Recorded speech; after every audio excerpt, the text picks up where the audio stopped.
নিঃশ্বাস যেন আমি নিঃশ্বাসে নিতে পারছি,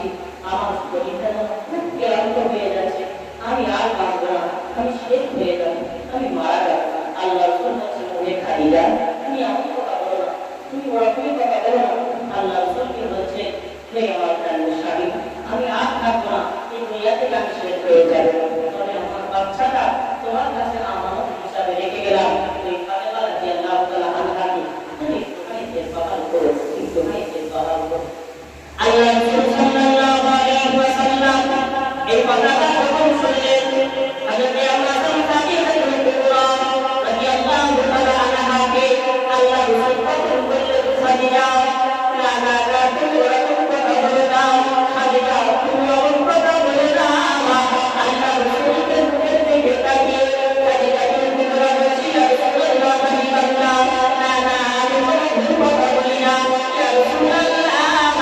ইয়া হাবিবাল্লাহ, আমি খাদিজা আর দুনিয়ায় থাকবো না, আমি খাদিজা শেষ হয়ে যাবো, আমি খাদিজা মারা যাবো, ইয়া রাসূলুল্লাহ হাবিবাল্লাহ, আমার ওই বাচ্চা থাকবে জান্নাত, ফাতেমা রাদিয়াল্লাহু তাআলা আনহাকে তুলে দেব। আল্লাহ রাসূলের কথা শুনে খাদিজাতুল কুবরা আরো ভয় পেয়ে গেলেন। আল্লাহ রাসূল তখন বললেন, খাদিজা রে, ও আমার বিবি খাদিজা, বলো বলো বলো বলো, নিশ্চয়ই তুমি আমাকে অনেক সম্পদ দিয়ে দিয়েছো, আমার জন্য অনেক কষ্ট ভোগ করেছো, ওরে খাদিজাতুল কুবরা,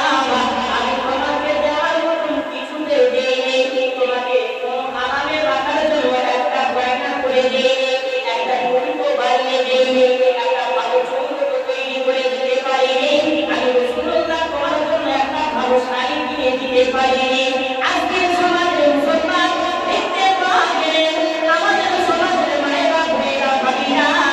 যদি বাঁচতে আমাদের ভাইরা বাবাজিরা, কিন্তু বাবাজিরা যদি বা সমাজের বুকে গায়ে যদি একটা ভালো কাপড় না দিতে পারে, গায়ে ভালো কোনো একটা যদি বা গয়না দিতে তৈরি না করে দিতে পারে, আজকের সংসারের মধ্যে কত না ঝড় ওঠে, কত না অশান্তি, কত না বেদনাদায়ক কত কথা ওঠে। ওই মুসলমান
এই খাদিজাতুল কুবরা রাদিয়াল্লাহু তাআলা ইন্তেকাল হয়ে যাওয়ার পরে একটু হয়ে যাওয়ার পরে খাদিজাতুল কুবরা রাদিয়াল্লাহু তাআলা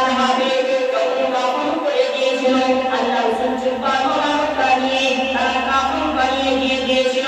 আল্লাহ রাসূল জানের বাদশা হাবিবুল্লাহ এই পাকিস্তানের মাটি দেওয়ার পরে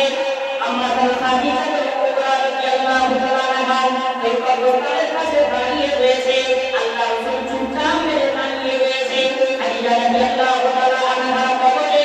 ফেরেশতারা সওয়াল জবাব করিতে আসিবে আল্লাহ রাসূল খাদিজার কাছে প্রশ্ন করতে আসবে রাসূলুল্লাহ এই খাদিজার সওয়াল জবাবের উত্তরটা শুনবার জন্য